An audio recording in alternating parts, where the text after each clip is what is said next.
Imagine dedicar 40 anos da sua vida a uma missão: liderar um povo inteiro, enfrentar reis poderosos, atravessar desertos, realizar milagres. Agora imagine que, no final dessa jornada, quando a promessa finalmente está diante dos seus olhos, Deus diz: você não entrará. Foi exatamente isso que aconteceu com Moisés, um dos maiores líderes da história bíblica, o homem que libertou Israel do Egito, que abriu o Mar Vermelho, que recebeu os 10 mandamentos diretamente de Deus. Não pôde entrar na Terra Prometida.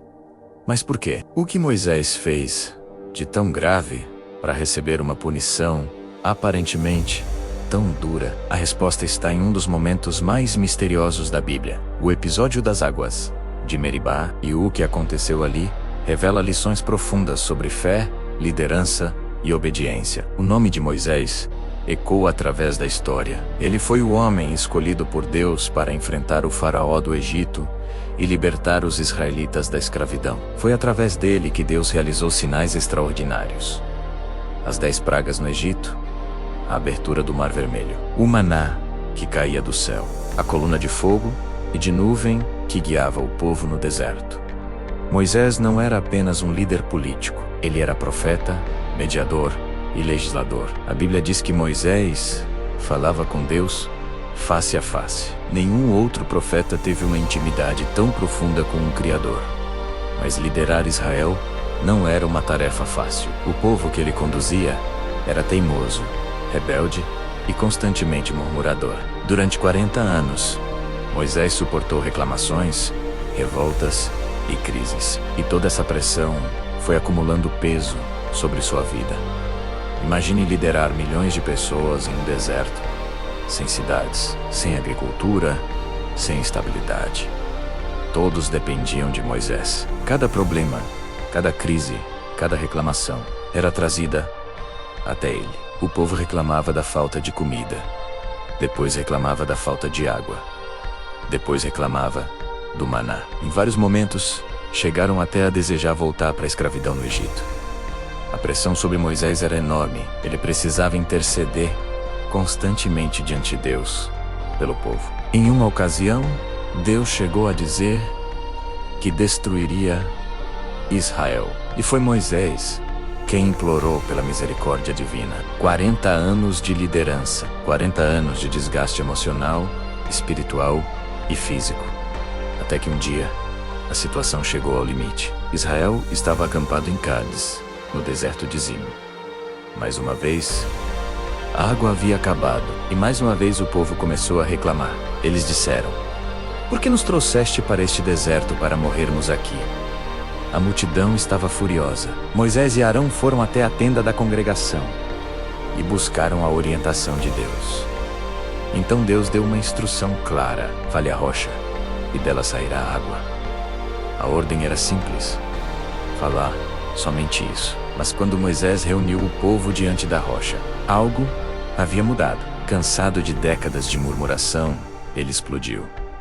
Ele gritou: ouçam agora, rebeldes! Será que faremos sair água desta rocha para vocês? Então, em vez de falar, Moisés bateu na rocha. Uma vez. Depois bateu novamente, a água rolou. O milagre aconteceu. Mas naquele momento, Deus pronunciou uma sentença surpreendente. Deus disse a Moisés e Arão: porque vocês não confiaram em mim para me santificar diante dos filhos de Israel, vocês não levarão este povo à terra que eu lhes dou. A sentença era definitiva. Moisés não entraria na terra prometida. Mas porque, aparentemente, ele apenas bateu na rocha. No entanto, o problema era muito mais profundo. Primeiro, Moisés desobedeceu diretamente à instrução de Deus. Deus disse para falar a rocha.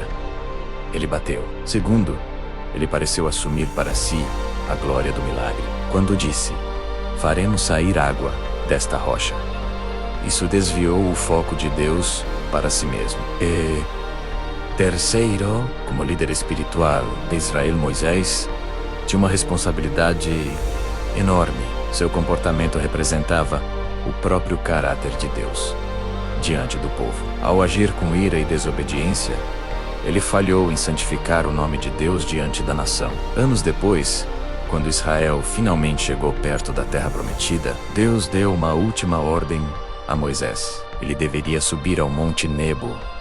Lá do alto da montanha, Deus mostrou toda a terra: Gileade, Naftali, Efraim, Judá, Jericó.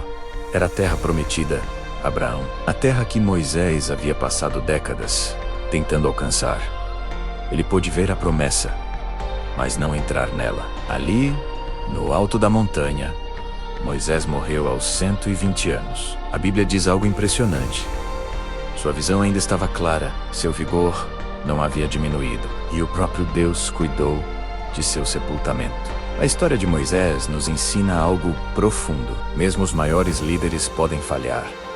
E diante da santidade de Deus, a obediência nunca é opcional. Quanto maior a responsabilidade, maior também é a prestação de contas. Moisés foi um grande homem de Deus, mas sua história também nos lembra que ninguém está acima da vontade divina. Agora eu quero saber a sua opinião. Você acha que a punição de Moisés foi justa ou severa demais? Escreva aqui nos comentários. E se você gosta de aprender sobre mistérios da Bíblia, histórias profundas das Escrituras e revelações que poucas pessoas conhecem, aproveite para deixar seu like, se inscrever no canal e ativar o sininho para não perder os próximos vídeos. Nos vemos no próximo.